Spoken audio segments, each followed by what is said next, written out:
But okay, so now that we've addressed our song of the week, now on to the next. So, Ron, would you want to tell us how you were born? Tell us about your conception. Man, what happened that night? Yeah, like was it in February? When's your birthday? I don't know, man. Like, damn. Okay, well, I'm Ron Parks. I don't identify. I mean, I identify with the South Side, but I kind of bounced around. I was living in most of the suburbs for most of my life. Went to college at NIU, came back, and been living here ever since. And the city really changed my perception of life.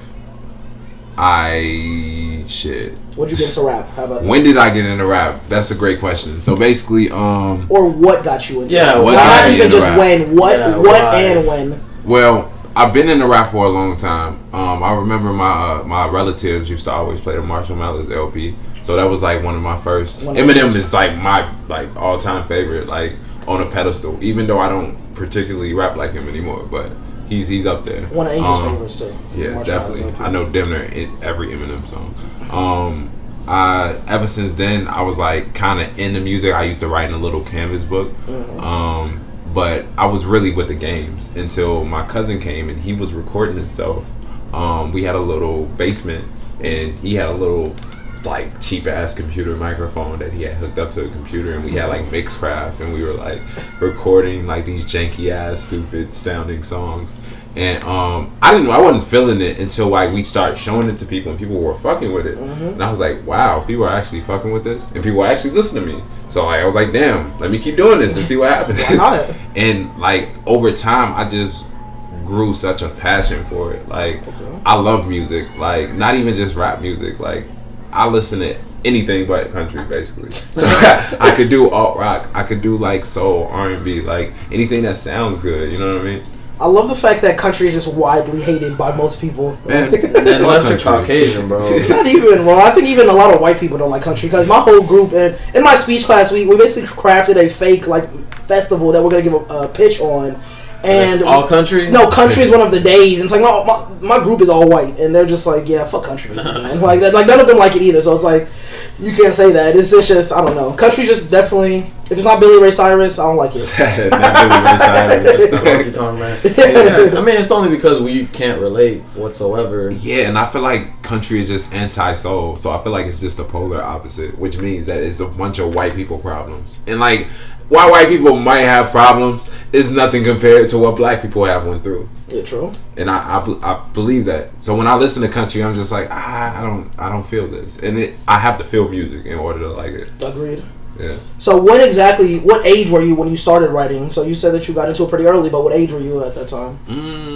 I was like 8 or 9. 8 or 9, like when you started actually like writing your little canvas book? Yeah. Oh, wow. Really simple A-B structured rhymes. Yeah. I used to go to summer camp in Calumet City, and I remember I used to say my rhymes to the little counselors and everything, because everybody was like ghetto as shit. And I cussed a lot because I listened to a lot of DMX and a lot of them at the time. Hell yeah. Just as 9-year-old using like words and shit he ain't supposed to be using. And I was telling them, and they were just like gassing me up, like, oh shit, damn, you gonna be famous one day, bro. Oh my god. I was like, one day.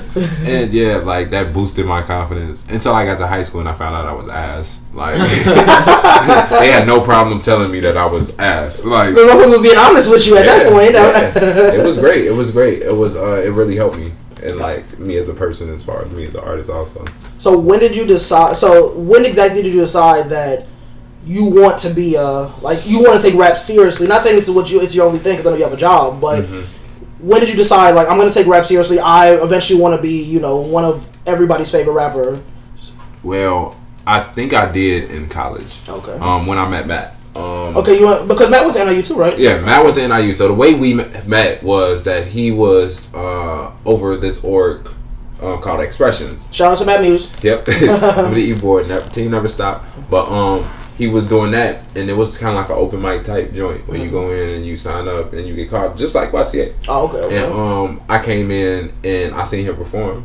Now I always say this, like my only reason that I got Mac Matt on the track or was talking to him because I seen how big of a pull he had, and I was like, man, if I could get him featured, then maybe people be like, featuring Ron Parks or featuring Bad Muse, who's Ron Parks, and boom, next thing you know, you got a booming fan base. Exactly.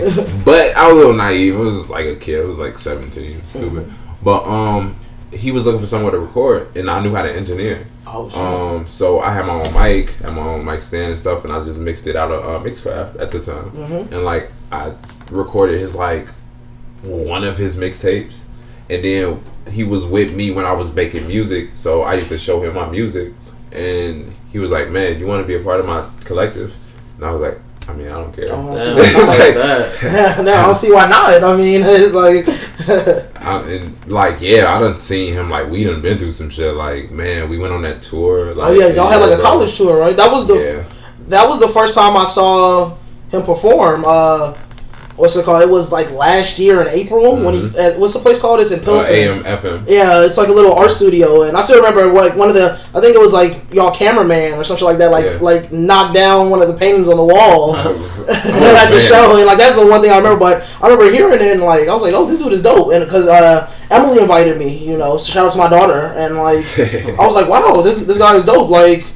She knew that I liked hip hop a lot, and she knew that I liked underground hip hop too. So I was like, when I first saw it, I was like, wow, like I heard the sick tape, and I was like, damn, this is cool. This dude is dope. Yeah.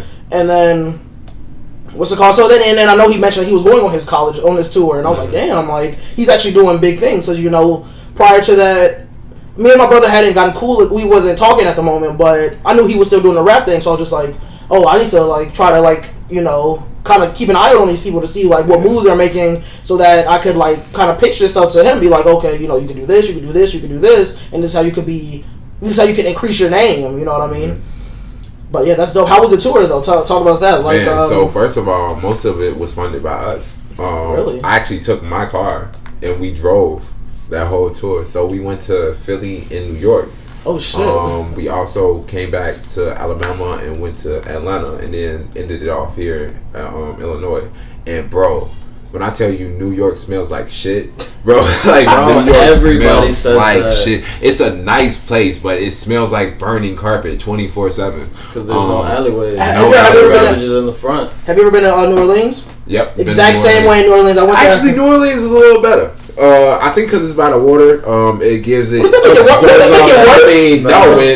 I don't know. And I mean, New York is definitely by the water, but I mean, if you're in the middle of New York, as opposed to being on like the outside of Louisiana, but whatever. I was just in the French Quarter was where when I went there, and it was weirdly beautiful, but at the same time I was like, damn, it smelled like ass. like literally, it was that paired with the fact that, bro, I remember walking out of the airport and instantly, damn, I'm hot. Like as soon as I stepped out, like literally, this is the doorway. Step out, instantly started sweating, instantly, and I was literally sweating the entire time I wasn't in the hotel there. So I don't know, and in addition to the shit smell. So I got a question, man. So I figure you would want to take rap a little more seriously than you were when you were like 16, 17. Yeah, right? definitely. Have you ever considered going like the Lil Uzi way, where you're like, fuck it, I'm gonna get face tattoos, dye my hair, as you get can see, all piercings. Nah. Don't say as you can say, bro. Your hair is natural color. You fine. I mean, did that ever cross your mind? This shit is really tricky. So when it comes to the Little Uzi and the mumble rap scene, I've never thought about going that route. But not to say that route doesn't have a place in the rap society. If we turn that like group of people away or like alienate them, then we're no better than like our ancestors when rap was first coming up, and they were like, what the fuck is that shit? We with the disco, you know what I mean? So it's like, it's an evolution, and while it may not be sensible at first, is smart in its own way. And I think it's because of it's a sonic thing more than it is a lyricism, which you have to respect, because only certain people can make songs that you want to just listen to, regardless if they're not saying anything. Yeah, regardless if they just saying shit. Like Young Thug, the way he matches his tone with what the instrumental is genius. Even though he's not saying shit at all, never saying anything, but the way he does that is genius. And I'll be like, damn, that's probably why people listen to Young Thug. I agree. So I mean, I gave a whole speech in my speech class on why we need to acknowledge that mumble rap is just another part of hip hop, and like we can't just it's just try like to a chapter in the book. Yeah, realistically, I mean, it's just like you said, we're gonna end up like for all the people who say mumble rap is shitty, it's like, even if it is, you just sound like all those people who said that when hip hop first started, it's not disco. Yeah, it's not disco. It's not going to be around much. Like, people really thought that. I know a lot of people really thought that hip hop was going to be the way of disco, where it was going to be popular for 8 to 12 years, and then out of nowhere, disco would just die. Like, hip hop would just die. So if you feel like mumble rap is shitty, I feel like you definitely sound like those people who thought hip hop as a whole was going to be a phase. Yeah, I think people just need to open their minds as far as what they listen to and not cut things off just because they feel like it's not up to their lyrical standard. I agree. Because I used to do that. I used to be that way. Me too. Yeah. I've kind of become more open to it recently, especially when it comes to trying to look for guests on the podcast or just in general, just trying to expand my horizon. Like, I have to acknowledge that everybody that you listen to can make, people can make good music without being like, without they might not be the best rappers. I've begrudgingly accepted that fact. Yeah, it'd be like that sometimes. So the music is my life tattoo. When did that come about? Oh man, when did this come about?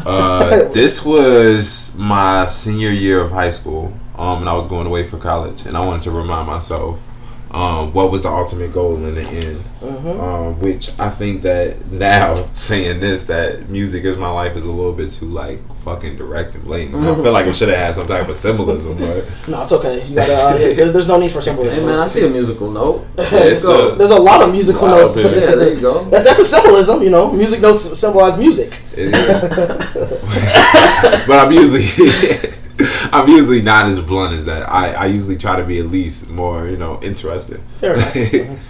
So the album, the mixtape. Oh man, this has been like what 2-3 years. Yeah, but that's like the most recent thing that's up on SoundCloud. So I gotta ask about it. Like, where did the name come from? I was a goofball. When I was in college, I was just really like weird. I had honed my like weirdness. Nice. And it was just like fucking being weird for no reason, like type shit. I feel that. That's why there's this thing right here, this unicorn head here, because I hold my weirdness too. We got one too. It's more realistic, but it's a unicorn head definitely. And bird. Don't talk about bird. No, I'm just playing. But yeah, the title just came. I was just being goofy, and I was like, man, what if I made a mixtape that felt like an album? I tried. Didn't say I succeeded, but I called it album to mixtape. First of all, because it sounded cool. It was an oxymoron. I thought I could make something that sounded like feature length. I was working on that for a long ass time. Isn't it only like 7 songs? It's only like 11 or something. I think all my mixtapes end up with 11 or 10 for some reason, and I don't plan for it. You're right. Maybe I was thinking about something else, but okay. Well, I can see why it takes time. Quality takes time. But I know we talked about this off record, but you mentioned that you don't really feel like it was like sonically you feel like it's not your best work. Nah, it was really beginner. I mean, compared to what I write now, and how I think of chord progressions and bass lines and 808s, and how I like look into beats, how I structure songs and how I write it, is so novice, so like way so like immature almost to me. So I listen to it and I'd be like, I came from there. I mean, that's where things started. Yes, it's okay. Turn it off. Turn it off. I got. I don't know if you heard the soul song I had on there. I did. Yeah. Care About You. Yeah, that one was interesting, bro. That's a fun joint. The only reason it was so fun is because I actually went and got all those instruments played. So I went to a studio. Cool guys, DJ, and Jay. We constructed the whole song from the bottom. Damn, that's dope, bro. Yeah. And no samples, nothing. Wow. No samples, nothing. I got the singers, and I knew I wasn't gonna be able to pull it off by myself. I'm not that like strong in range as far as singing. Yeah. And I was like, damn, let's just collab and see if we can make something. And it was fun, Well, how did you go about asking the people? Were you just like, hey girl, I heard you could sing. You trying to sing on this song? Well, by that time, come to the studio. By that time, people that I knew in DeKalb have already had known me for like a talented individual. Yeah. So it was easier for me to ask for favors because like I already had like set up that hey, we were gonna work together one day. So let's do it now. Yeah.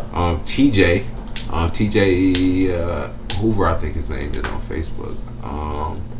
Tremel J, that's his stage name. Okay. He's a very talented singer, man. Like he has a range.